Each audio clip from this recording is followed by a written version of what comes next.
Hello guys, welcome back to my channel. अगर आप लोग मेरे चैनल पे नए हैं तो चैनल को सब्सक्राइब कर दीजिएगा और वीडियो को लाइक भी ज़रूर कर दीजिएगा।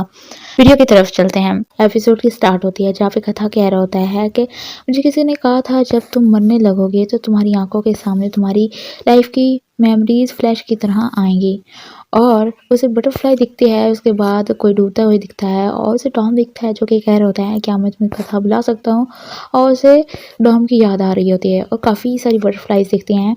उसके बाद वो कहता है कि ये मेरी लंबी ज़िंदगी की यादें हैं। वो खड़ा होता है और ट्राइब हॉप को उसका दादा कह रहा होता है बाहर जाओ, जो कि छोटा होता है और कह रहा होता है मुझे मिर्ज़ा कथा से बात करनी है, तुम बाहर जाओ। वो बाहर चला जाता है और वो उसे कहता है तुम्हारा ज़ख्म कैसा है, दिखाओ मुझे सर। और वो आदमी से ऐसे कहता है तो अपना ज़ख्म दिखाता है चाकू वाला। तो कहता है "तो ऐसे लग रहा है जैसे आप पेन में हैं"। तो कहता हाँ मैं हूँ, क्योंकि ये बहुत ही जहरीला वेपन था। और उसके बाद वो कहता है आदमी के जो पहले मर चुका है उससे मैं एडवाइस लेना चाहता हूँ। कथा कहता है मुझे नहीं लगता आप मौत से डरते हैं। तो आदमी कहता है तुम तो वो हो जो कभी नहीं मरोगे, और हंसता है। तो कथा उसके पास आता है और कहता है कि मैं आपको डराना नहीं चाहता अनोनॉप, लेकिन मौत बहुत ही पेनफुल और टॉर्चरिंग है। तो आदमी कहता है तो आप जानते हैं कि मौत कैसी है, फिर भी आप ये सब कुछ ख़त्म क्यों नहीं कर रहे, रोक क्यों नहीं रहे। तो वो रो रहा होता है कथा। और वो आदमी कहता है कि आप मुझे प्रॉमिस करते हैं कि आप फालतू में अपनी लाइफ किसी के लिए नहीं देंगे, गिव अप नहीं करेंगे। तो कथा स्माइल करता है और कहता है मैं आपको प्रॉमिस करता हूँ कि मैं अगर मरूँगा तो किसी बहुत ही इम्पोर्टेंट मैटर के लिए मरूँगा। तो वो आदमी कहता है इसका मतलब है ये आपके लिए बहुत ही मैटर रखता था। तो वो आगे से कुछ नहीं कहता। वो आदमी उसके पास आता है और कहता है आपके उठने का वक्त हो गया, और चुटकी बजाता है। और वही सीन दिखाता है जहाँ पे कथा होश में आ जाता है और डॉम हैरान होकर देख रहा होता है। कथा को याद आता है जब डॉम ने वो सारा मैजिक किया था और उसकी तरफ हैरान होकर देख रहा होता है। नेक्स्ट डे वो खड़ा होता है, डॉम की पिक्स देख रहा होता है और ट्राइब अब उसके पास आता है। तो कथा कहता है मुझे पता है तुम यहाँ पे क्यों आए हो, तुम अपने दादा का प्रॉमिस मुझे याद दिलाने आए हो ना, मैंने उन्हें तोड़ा नहीं है बाय द वे। और फिर वो कहता है कि इस बात सच में बहुत ही इम्पोर्टेंट था, इसलिए मुझे ये करना पड़ा और तुम्हारा दादा मुझसे नाराज़ नहीं होगा। तो थ्राइपॉप कहता है इसका मतलब आपने मेरे ग्रैंड पा को देखा। तो वो कहता है उसे मरे हुए तो इतने साल हो गए हैं और मैं कैसे दे सकता हूँ, और मैंने जो देखा वो मेरी मेमोरी का एक हिस्सा था और तुम्हें मुझ पर यकीन नहीं हो रहा थ्राइपॉप। पर वो कहता है मैं यकीन करूँ ना करूँ ये मैटर नहीं करता, लेकिन आपको ये यकीन है कि मिस्टर डॉम उस पर्सन की तरह है जिसे आप ढूंढ रहे हैं। तो वो चुप करके बैठा रहता है।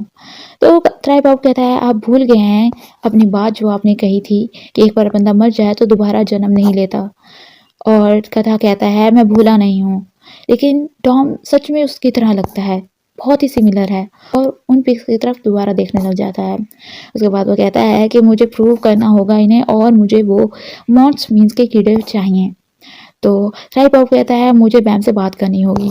उसके बाद वो ऐसे चुप करके बैठा होता है। थ्राइपॉप बैम को कॉल करता है। बैम बताती है कि यहाँ के सारे आर्टिफैक्ट्स गायब हो चुके हैं और हमें एक बटरफ्लाई दिखाई देती है जो कि उड़ती हुई किसी लड़के के हाथ पे जाके बैठती है और उसका खून पीने लग जाती है। और उस लड़के को सारी मेमोरीज जो भी अभी तक हुआ है वो दिखाई देता है। वो अपनी आंखें खोलता है।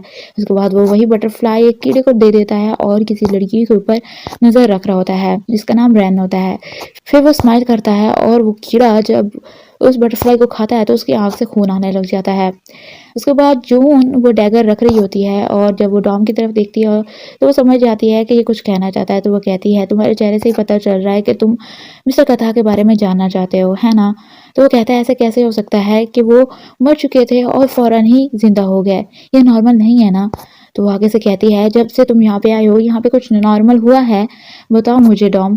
तो चुप करके खड़ा रहता है। उसके बाद वो कहती है ये कर्ज है। तो डॉम कहता है कर्ज, कैसा कर्ज। तो कहती है तुम्हें जिंदा रहना होगा तुम्हारी पूरी लाइफ, चाहे तुम जितने भी पेन में हो, लेकिन तुम अपने आप को फ्री नहीं कर सकते, तुम्हें फिर से जिंदा होना होगा तब तक जब तक कोई आए ना और तुम्हें आज़ाद। आगे वो कुछ कहती, इधर से कथा आ जाता है, उसको इंटरप्ट करके खामोश करवा देता है। वो दोनों उसकी तरफ देखते हैं।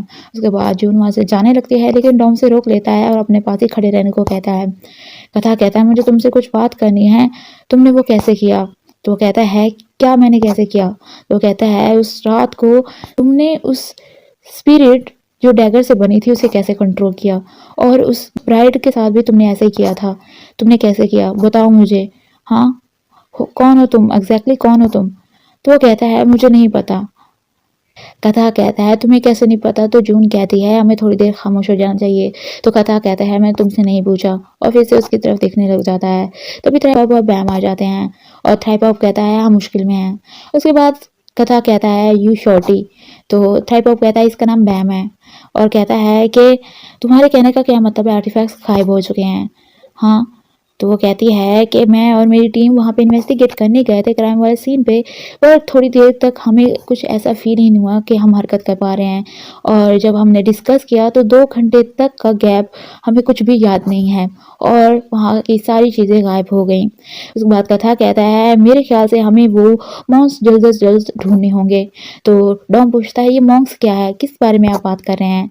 तो जून बताती है ये मेमोरी मॉन्क्स हैं और ये ज़ोन 16 में से गायब हुए हैं। डॉम कहता है मॉन्स मेमोरी, ये क्या होता है। तो जून कहती है ये मॉन्स किसी जिंदा शख्स का खून पीते हैं और फिर वो खून जब पी लेते हैं तो उनकी सारी मेमोरीज उनमें आ जाती है। और डॉम कहता है लेकिन हमें उनकी क्यों ज़रूरत है। तो वो बताती है अगर तुम इन मॉन्स को खा लो तो तुम्हें वो मेमोरीज दिखेंगी जिसका उसने खून पिया था। एम कहती है ये पक्का क्राइम सीन से मॉन्स को लिया गया होगा, है ना। तो कथा कहता है ये मॉन्क्स दूसरे आर्टिफैक्ट्स की तरह नहीं है, ये अपनी मर्जी के मालिक होते हैं और इनका खुद का दिमाग भी होता है और ये अपने आप को सर्वाइव करने की कोशिश करते हैं। उसके बाद वो कहता है मेरे ख्याल से अभी वो रिप्रोड्यूस हो रहे होंगे। और डोम कहता है मैं इसमें कोई हेल्प कर सकता हूँ। तो कथा कहता है कोई ज़रूरत नहीं है, तुम इससे दूर ही रहो तो बेहतर है। तो जून कहती है लेकिन क्राइम सीन तो जो डॉम ने ढूंढा था ना, वो रॉबर्स कहाँ पे है, उसने ढूंढा था। तो कथा कहता है ये मैटर नहीं करता, लेकिन उसके बाद जो हुआ पता है ना तुम्हें, तुमने देखा था ना तुमने क्या किया। तो डॉम कहता है तुमने खुद ही तो कहा था मुझे रिस्पॉन्सिबिलिटी लेने चाहिए, तो वो कुछ नहीं कहता। उसके बाद वही लड़की दिखाई देती है जिसके ऊपर वो लड़का नज़र रख रहा होता है, और वो अपने बॉयफ्रेंड के पास आती है, वो उसे फ्लावर देता है और एनिवर्सरी विश करता है। उसके बाद वो वहाँ से चले जाते हैं और वो लड़का फिर से पीछे से आ जाता है और वो उस लड़की के घर में जाता है और कीज उठाता है जैसे उसे पता होता है कि कहाँ पे रखी होती हैं, और कहता है सेम हाइडिंग प्लेस, मीन्स के एक ही जगह पे तुमने रखी जहाँ पे तुम पहले रखती थी। अंदर जाता है और फ्रिज खोलता है, उसमें केक पड़ा होता है उनकी एनिवर्सरी का, जिसमें रिन और जैन लिखा होता है, जैन लड़के का नाम होता है, तो वो ख़राब कर देता है और अजीब तरीके से वो सारा खाने लग जाता है। उसके बाद वो चाकू उठाता है, उसके रूम में जाता है और उसके बेड को अजीब तरीके से स्मेल करने लग जाता है, और उसके बाद वो ड्रॉर खोलता है जिसमें उसे एक नेकलेस मिलता है, और वो फिर से ड्रॉर चेक करने लग जाता है जिसमें उसे उसकी और उस लड़की की पिक्स मिलती हैं। और तभी इधर से वो वापस आ जाते हैं वॉयलेट उठाने के लिए, तो वो छुप जाता है।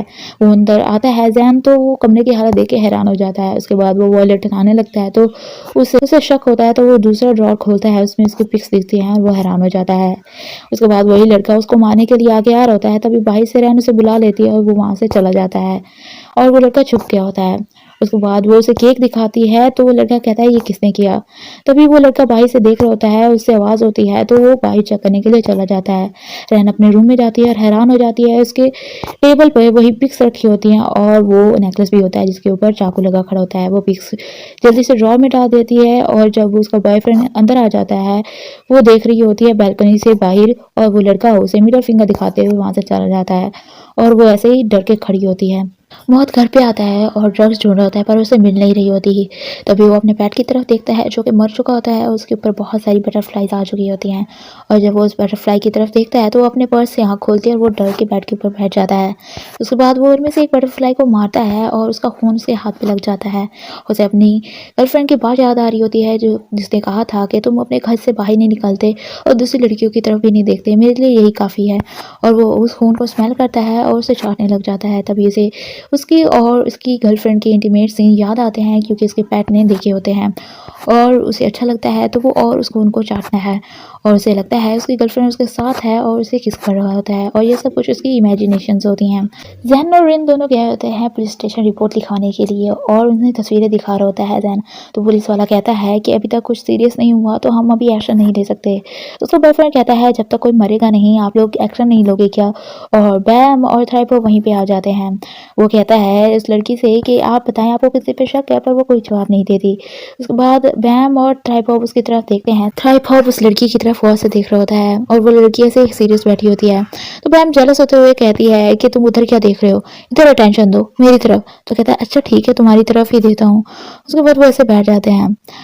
कथा और जून डॉम का वेट कर रहे होते हैं। जून कहती है इतनी देर क्यों लगा रहा है, ये डॉम गया होता है अपने अंकल से जिप के बारे में बात करने के लिए। तो कथा कहता है मैंने तुम्हें कहा था अगर तुम वेट नहीं कर सकती तो तुम वहीं पे रुक जाओ, अगर तुम जाना चाहती हो तो अभी चली जाओ। तो जून कहती है आप तो ऐसे कह रहे हैं जैसे मैं कर पाऊंगी, अगर मैं घोस्ट होती तो मैं चली भी जाती। वो उससे पूछता है कि जोन 16 में तुम डॉम को क्या बात कर रही थी, हाँ बताओ। तो वो कहती है डॉम ने मुझसे पूछा था कि आप जिंदा कैसे हुए। वो कहते हैं अच्छा तो तुमने क्या कहा। तो वो कहती है कि मैंने उसे इमोर्टल कर्स के बारे में बताया और कहा कि वो आज़ाद नहीं हो सकते जब तक उन्हें कोई आज़ाद ना करे, और डॉम वही शख्स है जिसको आप ढूंढ रहे हैं, और मुझे नहीं पता कि आपको वो कर्स कहाँ से मिली, पर मुझे नहीं लगता कि ये इसे तोड़ पाएगा। और कथा ऐसे स्माइल करता है। वो कहती है आपको खुद ये करना होगा। तो कथा कहता है तुम्हें तो बहुत कुछ पता है। तो कहती है हाँ मुझे पता है, जैसे आपको पता है आपने मेरी हेल्प की थी तो मैं भी आपकी हेल्प करना चाहती हूँ। डॉम आ जाता है और उन्हें कहता है कि अंकल जी को कुछ नहीं पता, जिप का उसे फुल नेम भी नहीं पता और एड्रेस भी नहीं पता। तो कथा कहता है हम डेड एंड पे हैं और हम अब कुछ नहीं कर सकते। तो डॉम अपनी आंखें बंद करता है। कथा उसे रोकता है और कहता है तुम ऐसा कुछ नहीं करोगे। तो डॉम कहता है तुम्हारे पास कोई और आइडिया है, और आंखें फिर से बंद कर लेता है। वो आंखें बंद करके ध्यान लगा रहा होता है तो उनको अजीब सी आवाज़ें सुनाई देती हैं दोनों को। उसे बटरफ्लाई दिखती है और मौत दिखता है जो कि अपना ब्लड उन बटरफ्लाई को पिला रहा होता है और वो खा रहा होता है बटरफ्लाइज। और उसके बाद वो अपनी आंखें खोल लेता है और उससे सांस नहीं आ रही थी तो जून से कहती है आराम से सांस लो। और उसे सांस नहीं आ रही थी तभी उसके मुंह से एक बटरफ्लाई निकलती है और कथा जैसे उसे पकड़ता है वो गायब हो जाती है और वो बेहोश हो जाता है। उसके बाद कथा रोते हुए उसकी तरफ देखता है, उसे जगाने की कोशिश कर रहा होता है लेकिन वो नहीं जाग रहा होता और वैसे ही बैठा होता है।